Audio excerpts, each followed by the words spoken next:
Assalamualaikum warahmatullahi wabarakatuh. Halo teman-teman, perkenalkan, nama saya Anaza. Saya baru saja menemukan salah satu artikel jurnal tentang transfer kebijakan yang menarik banget untuk dibahas. Nah, eksplorasi transfer kebijakan ini akan dibahas dengan studi kasus pendidikan di Indonesia. Nah, ini dia. Artikel ini berjudul Comparative Transfer Analysis, Policy Instruments, Space and Time yang dirilis pada tahun 2023. Artikel ini berfokus pada analisis komparatif dalam memahami transfer kebijakan. Mari kita bahas lebih dalam. Secara umum, dalam studi transfer kebijakan, kebijakan dilihat sebagai sebuah entitas monolitik. Entitas monolitik ini adalah ketika kebijakan tertentu dilihat sebagai satu kesatuan yang tidak dapat diubah tanpa mengubah kebijakan itu sendiri. Nah, akan tetapi, dalam artikel ini dijelaskan bahwa kebijakan itu terdiri dari berbagai macam instrumen yang dapat disesuaikan dengan konteks lokal, mirip dengan Lego bricks yang dapat dirakit sesuai dengan kebutuhan. Nah, akan tetapi, dalam artikel ini dijelaskan bahwa kebijakan itu terdiri dari berbagai macam instrumen yang dapat disesuaikan dengan konteks lokal, mirip dengan Lego bricks yang dapat dirakit sesuai dengan kebutuhan. Nah, dalam membahas analisis komparatif transfer kebijakan, terdapat 3 elemen yang dianggap sebagai komponen yang penting dalam menganalisa transfer kebijakan yang komprehensif. Yang pertama yaitu ada policy instrument, yang kedua ada policy transfer space, dan yang ketiga ada time atau waktu. Pembahasan pertama yaitu policy instrument. Instrumen kebijakan ada di semua tahap proses kebijakan dan dapat mencakup aturan konkret, metodologi, dan dimensi abstrak seperti kepercayaan dan ideologi. Ketika kebijakan dipindahkan dari satu konteks ke konteks lainnya, instrumen-instrumen ini dapat berubah, beradaptasi, dan digabungkan dengan berbagai cara, sehingga menghasilkan suatu rancangan baru yang sesuai dengan konteks politik lokal. Analisis instrumen kebijakan mencakup berbagai macam objek yang dapat ditransfer, seperti tujuan, isi, program, institusi, ideologi, dan sikap kebijakan. Hal ini menyoroti keragaman elemen yang dapat dilibatkan dalam transfer kebijakan. Efektivitas dan adaptasi instrumen kebijakan dipengaruhi oleh lingkungan politik di mana instrumen tersebut ditransfer. Perubahan dalam pemerintahan atau keadaan politik dapat menciptakan peluang atau hambatan untuk mengadopsi kebijakan tertentu. Dinamika transnasional menggambarkan bagaimana instrumen kebijakan dapat berevolusi dan berubah makna ketika ditransfer secara global. Nah, yang seringkali menyebabkan terputusnya hubungan dengan konteks dan tujuan awalnya. Proses ini menggarisbawahi kompleksitas transfer kebijakan dan perlunya pertimbangan yang cermat terhadap kondisi lokal ketika mengadopsi instrumen kebijakan dari luar negeri. Lalu yang kedua yaitu policy transfer space.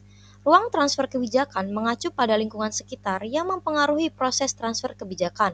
Ruang-ruang ini mencakup berbagai elemen termasuk agen, organisasi, norma, ide, dan faktor budaya yang dapat memfasilitasi atau menghambat proses transfer tersebut.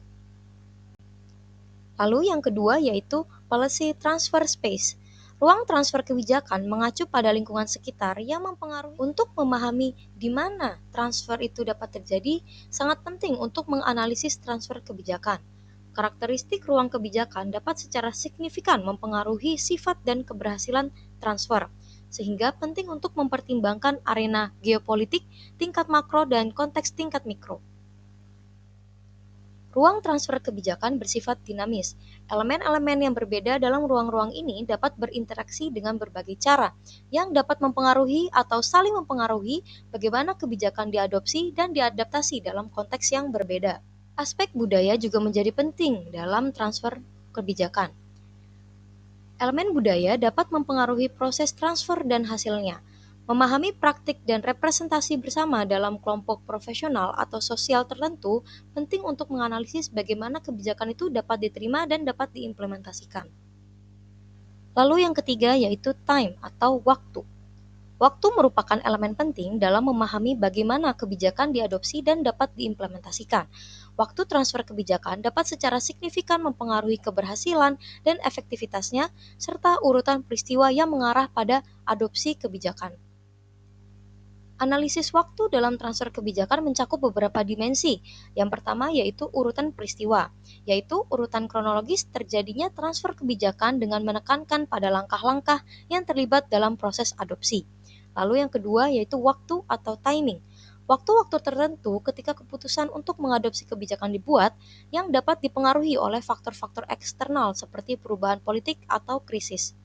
Lalu yang ketiga yaitu ritme implementasi. Kecepatan di mana kebijakan diadopsi dan diimplementasikan dapat bervariasi berdasarkan faktor-faktor seperti ketersediaan dana, kemauan politik, dan kapasitas administratif.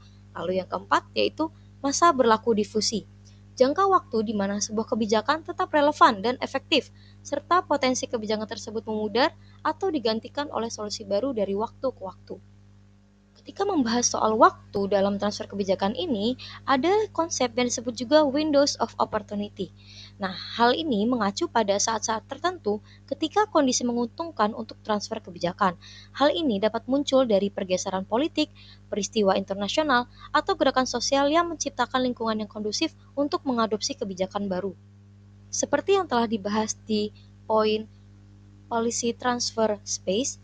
Nah, dalam yang membahas polisi transfer dalam segi waktu juga terdapat dimensi historis yang perlu disoroti atau perlu diperhatikan. Nah, karena pengalaman dan keputusan di masa lalu dapat membentuk pilihan kebijakan saat ini.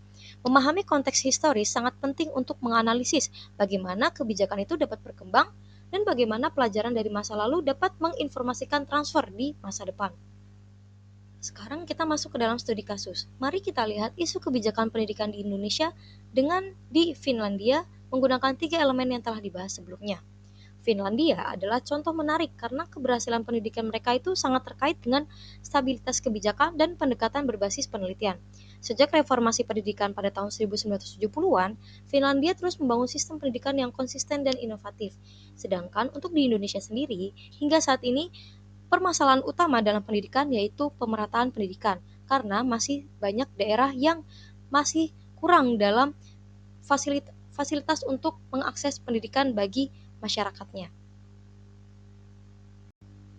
Baik, untuk pembahasan elemen pertama yaitu instrumen kebijakan. Dalam konteks transfer kebijakan, instrumen yang digunakan di Finlandia menunjukkan tingkat adaptasi yang lebih tinggi terhadap tantangan lokal, seperti pengembangan kualifikasi guru.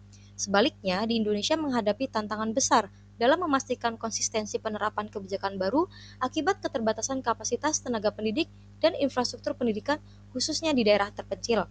Finlandia menunjukkan bahwa peningkatan kualitas tenaga pendidik melalui pendidikan lanjutan dan pelatihan berbasis penelitian dapat menghasilkan hasil pendidikan yang lebih baik. Indonesia dapat mengadopsi pendekatan ini dengan memprioritaskan program pengembangan profesional guru, termasuk juga pelatihan teknologi informasi untuk mendukung pembelajaran. Keberhasilan penerapan instrumen kebijakan tergantung pada fleksibilitasnya dalam menyesuaikan dengan kebutuhan lokal. Sistem kurikulum berbasis SDGs di Finlandia menjadi contoh nyata bagaimana adaptasi yang tepat dapat memberikan dampak positif bagi sistem pendidikan secara keseluruhan. Lalu, pembahasan melalui elemen kedua, yaitu policy transfer space atau ruang transfer kebijakan. Transfer kebijakan dari Finlandia ke Indonesia harus mempertimbangkan perbedaan budaya dan konteks kelembagaan di kedua negara. Misalnya, penghapusan ujian nasional yang diterapkan di Finlandia dapat menjadi inspirasi bagi Indonesia, tetapi implementasinya memerlukan pendekatan yang bertahap. Hal ini mengingat peran ujian nasional sangat besar dalam sistem pendidikan di Indonesia. Namun, sejak tahun 2020, pemerintah Indonesia telah memutuskan untuk meniadakan ujian nasional. Lalu, untuk mengadaptasi pendekatan Finlandia, Indonesia perlu memperkuat infrastruktur pendidikan di daerah terpencil dan memberikan otonomi lebih besar kepada guru dalam memilih metode pembelajaran yang sesuai dengan kebutuhan lokal. Baik, mengenai perbedaan dimensi budaya. Perbedaan budaya memainkan peran penting dalam transfer kebijakan. Budaya kolaboratif di Finlandia memungkinkan implementasi kurikulum yang lebih inklusif. Sebaliknya, Indonesia menghadapi tantangan dalam mengintegrasikan kebijakan yang dapat sesuai dengan keragaman budaya dan geografisnya. Lalu yang kedua, mengenai kapasitas kelembagaan. Dukungan finansial dan kompetensi teknis sangat mempengaruhi keberhasilan transfer kebijakan. Finlandia dengan sumber daya yang memadai berhasil mengintegrasikan SDGs dalam sistem pendidikannya. Indonesia di sisi lain membutuhkan penguatan kapasitas kelembagaan termasuk juga peningkatan kompetensi guru dan dukungan finansial yang lebih merata. Selanjutnya yaitu pembahasan elemen yang terakhir, yaitu elemen waktu atau dimensi waktu dalam kebijakan. Kebijakan pendidikan di Finlandia dan Indonesia menunjukkan pentingnya waktu dalam siklus transfer kebijakan. Contohnya, Finlandia berhasil mengadopsi kurikulum berbasis SDGs melalui perencanaan dan revisi bertahap sejak tahun 2006. Sebaliknya, langkah-langkah penguatan sistem pendidikan di Indonesia itu baru terlihat dalam beberapa tahun terakhir. Bahkan hingga saat ini masih menghadapi banyak sekali tantangan dalam pelaksanaannya. Selain itu, perubahan kepemimpinan juga menjadi faktor penting yang mempengaruhi penerimaan kebijakan global seperti SDGs. Dengan waktu dan perencanaan yang cukup, Indonesia dapat mengadaptasi pengalaman Finlandia untuk mencapai tujuan pendidikan yang berkelanjutan dengan upaya melanjutkan pendidikan yang diprioritaskan oleh pemerintah. Baik, kurang lebihnya mohon maaf. Terima kasih. Assalamualaikum warahmatullahi wabarakatuh.